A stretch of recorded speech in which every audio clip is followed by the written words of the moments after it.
Израиль аскерлерinin Газаны бомбалоосунан бери дегенде 2808 палестиналык набыт болду. 10859 жараат алды. Бул тууралуу Газанын саламаттык сактоо министрлигине шилтеме менен BBC 16 октябрда кабарлады. Маалыматка караганда каза тапкандардын 64% аялдар менен балдар.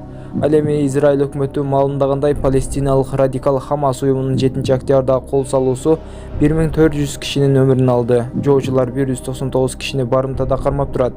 Буунун баш катчысы Антонио Гутерреш Хамасты алардын бардыгын шартсыз кое берүүгө үндөп, израилдиктерди Газага гуманитардык жардамдын тоскоолдуксуз өтүүсүн камсыздоого чакырды. Израиль Газадагы жоочуларды жок кылуу үчүн курактагы операцияга кам көрүүдө. 1 миллиондон ашык карапайым тургунга түштүк тарапка эки бет менен чек арага жакын жерлерге көчүү көрсөтмөсү берилген.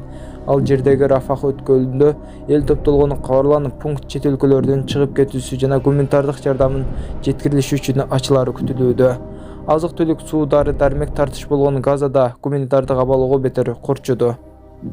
Ирандын тышкы иштер министри Хусейн Эмир Абдуллахиян Израиль менен палестиналык топтордун ортосундагы кагылышууларды саясий жол менен чечүү үчүн убакыт аз калганын жана согуштун башка фронтторго жайлуу этабына жакындап калганын билдирди.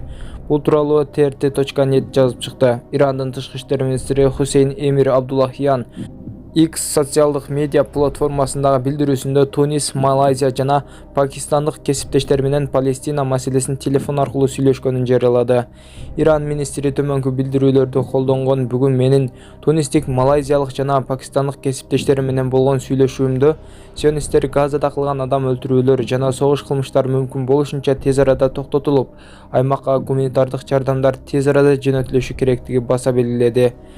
Мен саясий чечимдин убактысы бүтүп баратканын жана согуштун башка фронтторго жайылуу ыктымалдуулугунун этабына жакындап